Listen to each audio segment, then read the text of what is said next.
Por que será que para algumas pessoas que são da comunidade LGBTQIAP+, é tão aterrorizante admitir que sim, você faz parte da comunidade LGBTQIAP+?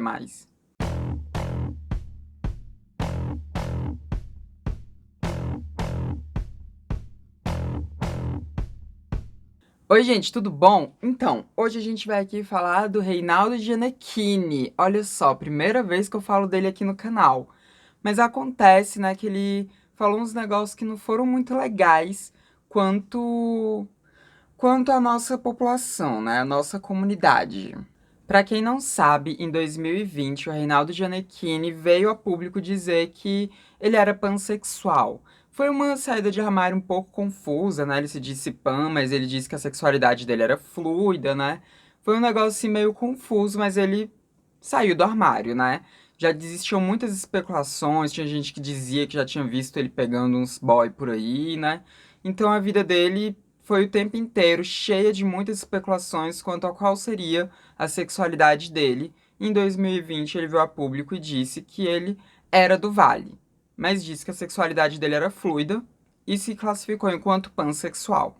Na verdade, em 2020 foi quando ele falou que ele era pan, mas em 2019 ele já tinha falado que ele tinha se relacionado com alguns homens na vida dele, né? Mas enfim, ele não tinha especificado a sexualidade dele, ele veio especificar depois, em 2020.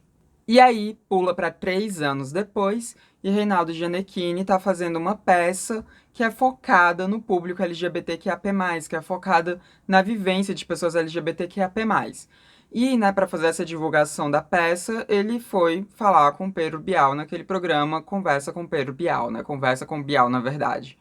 E eu queria muito, né, poder mostrar aqui para vocês o que foi que ele disse, né, palavra por palavra no programa, mas eu não vou fazer isso porque senão eu vou tomar, né, copyright, tudo, não vai ser legal, não queremos passar por isso de novo nesse canal, então não vou mostrar para vocês o trechinho nem nada do tipo, né? Mas aqui embaixo, né, vai ter matéria falando sobre, então abram aí o link, né, os links na caixa de descrição, que aí vocês vão poder ver o que que foi dito.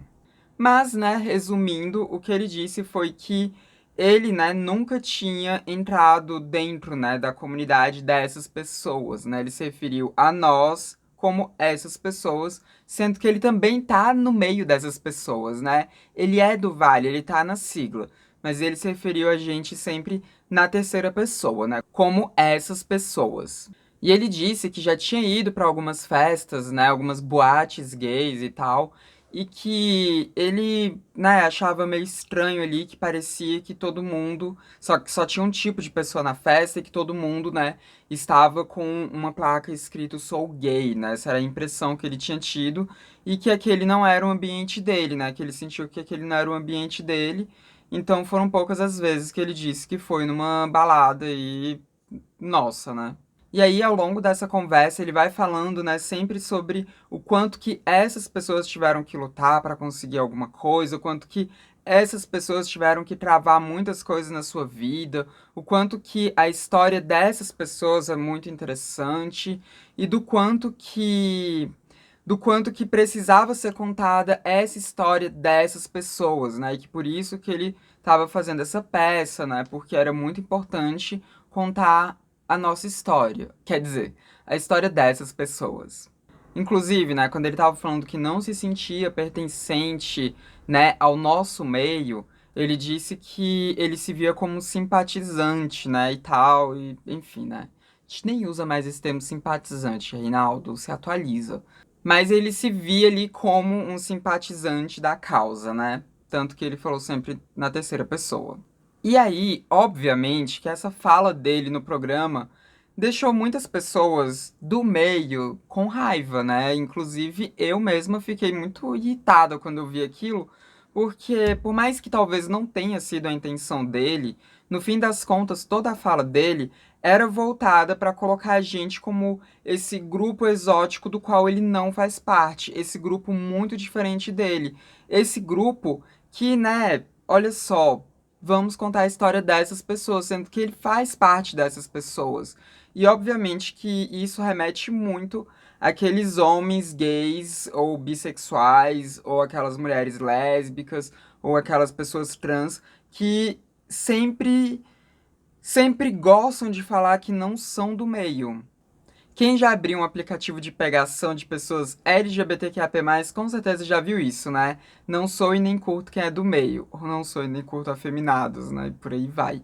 Mas o não sou do meio, né? Sou fora do meio é algo que a gente sempre vê sendo dito nesses espaços. E a gente vê que muitas pessoas, principalmente muitos homens gays ou muitos homens bissexuais, adoram dizer isso, né? Se enchem para falar que não são do meio. Eu não estou dizendo que esse seja necessariamente a motivação do Reinaldo Gianecchini, mas me remeteu muito a esse tipo de coisa, porque é um tipo de arquétipo que a gente vê muito dentro do nosso vale, que é justamente de homens que se acham superiores àquela cultura tão diferente, né? Que se acham superiores por não serem do meio, que adoram falar deles como sendo fora do meio, como se isso tornasse eles mais héteros, como se isso tornasse eles mais próximos ali do que seria a normalidade, né? Do que seria esse esse esse patamar assim de acima, né? Esse patamar de eu sou normal. E aí eles se enchem para falar que eles não são do meio, que eles são diferenciados, né? Que eles gostam, né, de dar uns pegas ali uns outros caras, mas olha só, né, tipo, eles estão acima disso, eles estão acima dessa subcultura. Eles andam no meio dos héteros, né? Eles conseguem se camuflar na sociedade normal, então eles são ali uma coisa mais desejável. Eles estão num patamar superior. E volto a dizer, talvez não seja essa linha de pensamento do Reinaldo. Eu até acredito que não seja mesmo, né? Essa a linha de pensamento dele, né? Do Gianecchini.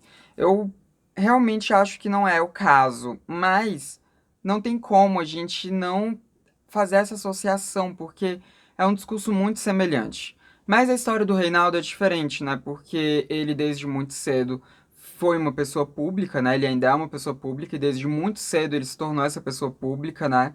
Ele atuou em várias novelas, né? Ele é um ator que esteve dentro da televisão durante um período da história em que o recomendado era que as pessoas não se assumissem, né? Os diretores pediam para que os atores que fossem LGBTQIA+, mantivessem isso em segredo, né? Mantivessem a sua vida pessoal ali fora dos holofotes, porque era uma coisa mal vista, ainda mais para alguém que tinha esse estereótipo de galã. Porque se você é um galã de uma novela, que você na sua vida pessoal você é um gay, aquelas pessoas elas poderiam ver o personagem como gay e aí não iria despertar o desejo naquelas mulheres, que é a intenção que eles têm quando colocam um galã. Então, por isso, muitas vezes era pedido para que eles realmente não fossem do meio, para que eles não tivessem com a gente, né? E o Reinaldo, ele sofreu tudo isso, né? Ele passou por todo esse momento da vida dele, aonde ele foi totalmente desencorajado a ser quem ele é. Ele foi totalmente desencorajado a adentrar as nossas festas, a adentrar a nossa cultura, a adotar o nosso linguajar e a poder sair com quem ele quisesse, independente do gênero da pessoa. Porque todas as vezes que ele iria sair com alguém que fosse um homem, ele tinha que fazer isso às escondidas, né? Ele só poderia fazer isso às claras se fosse com uma mulher. Porque senão ele poderia perder esse posto dele de galã global, né? Ele poderia perder esse posto dele é, de ator, porque talvez ele nem fosse mais ser contratado para trabalho nenhum. Esse é um medo que todos os atores LGBTQIA+, sofreram durante esse momento aí da televisão, algo que só foi mudar dos anos de 2010 para cá, é recente, só tem uma década que esse tipo de coisa foi começando a mudar, né? Porque até então ainda era essa coisa assim de não se assuma se você for LGBTQIA+, senão você vai ficar desempregado. Então não tem como aferir que de fato o Reinaldo ele se vê superior por ser fora do meio. Eu não acredito que ele se veja superior. Mas ele ainda tá totalmente banhado nessas falas. Ele ainda tá totalmente banhado nessa coisa de ter que esconder, sabe? Por mais que ele não esconda mais, ele ainda não se vê como pertencente da nossa sigla.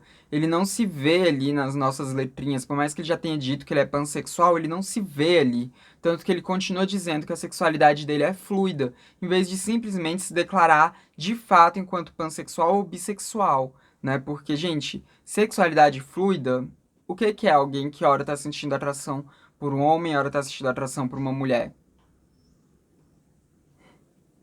Bipan. Mas ele não se vê pertencente porque ele não viveu a nossa cultura. Ele nunca viveu a nossa cultura. Talvez o primeiro momento da vida dele em que ele tá vivendo a nossa cultura seja agora que ele tá fazendo essa peça, porque agora ele teve que mergulhar na nossa história, ele teve que mergulhar na nossa cultura, ele teve que mergulhar no nosso linguajar, ele teve que mergulhar em tudo aquilo que faz a comunidade LGBT ser a comunidade LGBT. Porque antes ele não precisava mergulhar nesse nosso meio. Ele não precisava adentrar no nosso meio. Ele nem deveria adentrar no nosso meio. Então, eu acho sim que é normal que ele ainda não se veja pertencente à nossa sigla. Eu acho sim que é normal que ele ainda olhe pra gente como sendo algo separado dele. Né, que ele olhe pra gente como sendo algo à parte da vida dele, por mais que no fundo ele saiba que não é. Mas não deixa de ser incômodo esse tipo de fala. Porque a gente tá em 2023, a gente não tá nos anos 90, a gente não tá no início dos anos 2000, a gente tá em 2023. A gente tá num ano em que a gente já tem essa aceitação maior para que as pessoas possam ser quem elas são, tanto que ele se assumiu. E além disso, a gente tá em um momento da nossa história em que nós temos informação na ponta dos dedos o tempo inteiro. Porque a gente tem não só Google, como a gente está sempre com o computador no nosso bolso. Então, o Reinaldo Gianecchini, ele tem total capacidade de se informar, ele tem total capacidade de entender, né, que ele faz parte da nossa classe, que ele faz parte da nossa sigla, que ele faz parte do nosso meio, mesmo que ele se veja separado. E olha só, ele se assumiu, começou a se assumir lá para 2019. Em 2020, ele afirmou, né, que ele era da nossa sigla. Ou seja, tem no mínimo 3 anos aí, né? Para que ele possa ter estudado, para que ele possa ter entendido, para que ele pudesse ter pesquisado, para que ele pudesse ter visto a nossa história. E ele só foi começar a fazer isso agora. E mesmo assim, ele não entendeu ainda que não importa se você se vê ou não como dentro da nossa cultura, você continua sendo uma pessoa LGBTQIAP+. Você não é de fora, você não é um simpatizante, você tá dentro da nossa comunidade, você tá dentro da nossa classe. Você vai ser tão odiado pelos outros quanto nós. Você vai ser tão hateado quanto nós. Você vai sofrer tanto quanto nós. Obviamente, né? No caso dele, eu não posso dizer isso porque ele tem todos os privilégios econômicos, né? Classe social, né? Enfim, de tudo, né? Mas ainda assim, né? Ele é um dos nossos. Ele tá ali. E tudo que a gente sofre impacta na vida dele indiretamente. E todas as nossas conquistas impactam na vida dele diretamente, né? Até porque ele só pôde se assumir porque nós conquistamos esse direito. Nós conquistamos isso a duras penas. A nossa história é muito penosa. Então, ele é do meio. Ele usufrui das nossas conquistas, ele é do meio. Ele pena com as nossas penalidades, sabe? Com as nossas mazelas, então ele é do meio. Não importa como ele se veja, ele vai continuar sendo do meio, porque ele é da sigla, ele não é um simpatizante, ele não é um hétero cisgênero que apoia a nossa causa, porque ele não é hétero, ele é cisgênero, mas ele não é hétero, ele é pan ou bi, seja lá qual termo ele prefere, parece que é pan que ele prefere, né? Não vi se ele deu alguma outra declaração depois disso, pelo que eu vi, ele continua dizendo que a sexualidade dele é fluida. E, obviamente, né, com toda essa repercussão, ele teve que se pronunciar, né, porque várias páginas LGBTQIA+, estavam criticando ele, várias pessoas, né, estavam criticando ele, pessoas do meio estavam criticando ele. Então, ele foi no Instagram, fez um videozinho lá no Instagram. Eu não vou colocar o vídeo aqui, eu vou só ler, né, o que que tá nesse vídeo, porque... E vocês vão estar vendo aqui do lado também, né, pontos principais, assim, desse vídeo. Ele disse o seguinte, abre aspas... Gente, eu estou passando aqui para comentar uma repetição que eu estava vendo nas redes sociais sobre a entrevista que eu fiz no Bial, sobre um aspecto dela, e eu acho que foi bastante incompreendido. Eu jamais diria que não sou parte da comunidade LGBTQIAP+. Eu sempre falei que, no mínimo, eu sou um simpatizante. Aí foi um relato pessoal meu, de demora, de medo, expus até uma fragilidade minha, que eu nunca fui frequentador dessa comunidade, por medo, medo de estar escrito na minha testa, medo de ser atacado, uma história bem comum no Brasil. Eu sou uma daquelas letrinhas. Eu já tenho exposto dentro do possível da minha sexualidade fluida. Já falei, enfim, bastante da minha vida. E eu acho que estava bem implícito. Eu não fico olhando de longe. Eu sou parte daquilo. O que eu estava querendo dizer ali é que a comunidade gay, com todas as suas características, com as suas identidades, eu demorei um tempo para me adentrar. Então, né, esse foi o pronunciamento dele. Ele não pediu desculpas pela forma como ele se expressou, né? Ele não pediu desculpas por sempre falar da gente como essa comunidade, né? Esse povo e tudo. Ele não pediu desculpas por isso. Ele explicou, né, o porquê que ele tava falando desse jeito. Mas, velho, não é que foi mal interpretado, é que ele não soube se expressar, sabe? Uma coisa é quando você fala e as pessoas interpretam errado o que você falou. Outra coisa é quando você simplesmente não sabe se expressar. Porque se você fala o tempo inteiro, esse povo, né, aquele povo e tudo, você tá assim se colocando como diferente. Mas é isso, eu não acho que ele se ache superior por, enfim, não ser do meio, né? Eu entendo todos os receios dele, como eu exemplifiquei para vocês, né? Ele é um ator muito famoso, um galã, né, e tudo, então ele, né, era exigido dele que ele fizesse esse distanciamento. Então, eu entendo o porquê que ele não se vê como pertencente à comunidade, mas já tá na hora de ele adentrar a nossa comunidade. Eu não tô falando pra ele ir em balada, não, né? Porque talvez ele só não goste mesmo de balada. Eu não tô falando desse tipo de coisa. Eu acho que as pessoas, elas têm que ir para aquilo que elas gostam, pros ambientes que ela gosta, com as músicas que ela gosta, né? Enfim, com as pessoas que ela gosta, com as pessoas que ela se sente confortável. Mas se você é uma pessoa LGBTQIAP+, é imprescindível que você entenda que você faz parte do meio. É imprescindível que você entenda que essa cultura também é sua cultura. É imprescindível que você entenda que os nossos espaços são nossos. Você está incluído nos nossos espaços, né? Se você é da sigla, você está incluído. Então é importante você entender que você não tá à parte, você não é algo diferente, você não é diferente de nós. Você é, na verdade, igual a nós. Você tá na mesma luta, na mesma sigla, e você vai se beneficiar de tudo aquilo que a gente conquistar e vai, né, ter deméritos na sua vida de tudo aquilo que a gente perder.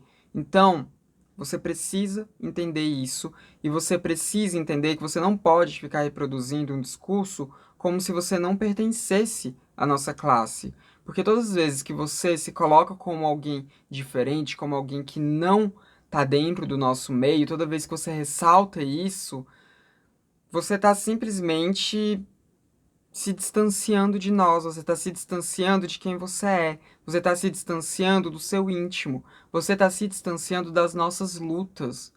E quando você faz isso, quem que você tá agradando? Quem que você tá beneficiando com o seu discurso? A nossa comunidade ou os nossos opressores? Você tá sendo o LGBT que tá do lado dos LGBTs ou você tá sendo o LGBT que o opressor gosta? Você tá sendo aquele LGBT que vai ser usado como exemplo pelos conservadores que querem tolir os nossos direitos? É nisso que você tem que pensar quando você vai dar alguma declaração. Eu não tô dizendo que você tem que gostar de tudo que a gente gosta, que você tem que estar totalmente inserido no nosso meio. Mas você ficar ressaltando o quanto que você não faz parte do meio é danoso. Não é legal. E eu quero aqui ressaltar que eu não tenho nada contra o Gianecchini, tá, gente? Eu não tenho nada contra ele. Como eu já disse, eu entendo de onde vem esse pensamento dele. O meu problema é com esse tipo de fala que é tão recorrente no meio LGBTQIAP+, sobretudo dentro dos homens que compõem o LGBTQIAP+, sobretudo dentro dos homens cisgênero que são gays ou bissexuais ou pansexuais, né? A gente costuma ver muito disso. De quem se define como pansexual, nem tanto, né? De quem se define como pan, a gente não costuma ver muito, não.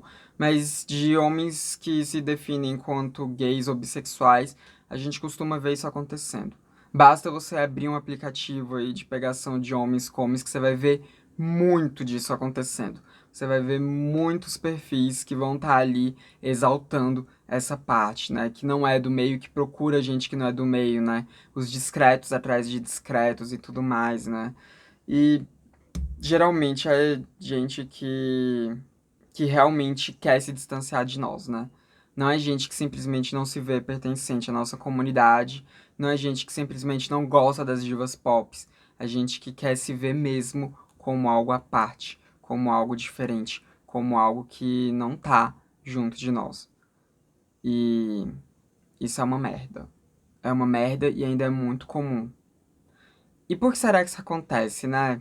Isso acontece porque as pessoas elas querem estar mais próximas das classes privilegiadas, né? Elas querem estar mais próximas ali dos opressores, porque assim elas acham que não vão sofrer as violências, né?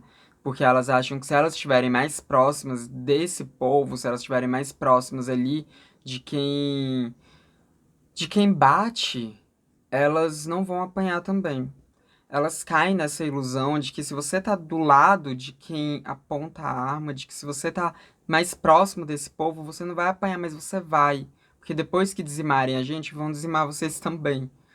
E é muito triste. Eu sempre fico triste e com raiva quando eu vejo LGBTQIAP+, com esse tipo de discurso, com esse tipo de retórica, com esse tipo de pensamento, ou buscando estar nesse lugar afastado de nós.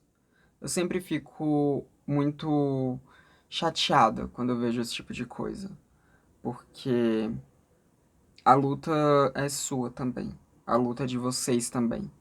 Vocês também vão estar participando dessa luta, mesmo que vocês não queiram, vocês vão estar participando. E é melhor vocês escolherem o lado que vai beneficiar vocês. Não é nem só o lado que vai beneficiar a gente, é o lado que vai beneficiar vocês nessa luta. E a peça, né, que o Reinaldo tá fazendo, ela se chama A Herança. É uma peça gringa, né? É uma peça norte-americana que ele tá fazendo aqui, né? Uma adaptação aqui pro Brasil. E é uma peça que ela retrata 4 gerações de gays, né? De gays norte-americanos, né? Então ela vai mostrando ali como é que essas diferentes gerações ali vivem sua sexualidade. Então é uma peça que eu não assisti, né? Não sei como é que é, mas eu acredito que seja uma peça boa, justamente por mostrar diferentes gerações. Eu acho que é uma peça que ela deve conversar muito sobre a nossa comunidade, né? Ela deve ser uma peça que vai mostrando muito sobre como a nossa comunidade foi mudando a partir das gerações que são retratadas ali. Como eu disse, eu não assisti a peça, mas é uma peça que ela é premiada, né, lá fora, o roteiro dela, enfim. É uma peça que ela é premiada, é uma peça longa, né, tem 5 horas de duração. E eu acredito que esteja sendo muito boa, eu acredito que seja uma peça boa, eu acredito que o Reinaldo esteja entregando um papel muito bom, até porque se essa peça tá fazendo o Reinaldo ele se interessar mais pela nossa comunidade, né, nossa, dele também, está fazendo ele se interessar mais pela história da nossa comunidade, então eu acredito que seja uma peça que realmente esteja mexendo muito com ele, e espero que mexa ainda mais para que ele entenda melhor que ele faz parte, sim, da nossa comunidade. Porque, por mais que ele tenha feito esse pronunciamento dele, eu não sei se ele continua se vendo como pertencente, já que ele continua dizendo que ele, no mínimo, é um simpatizante. E não, ele não é um simpatizante.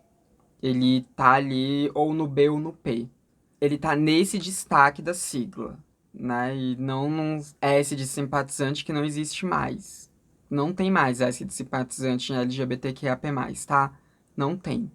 Mas enfim, é isso que eu tinha pra falar sobre esse caso, que é um caso que é recorrente na nossa comunidade, mas acho que eu já falei tudo que eu precisava falar.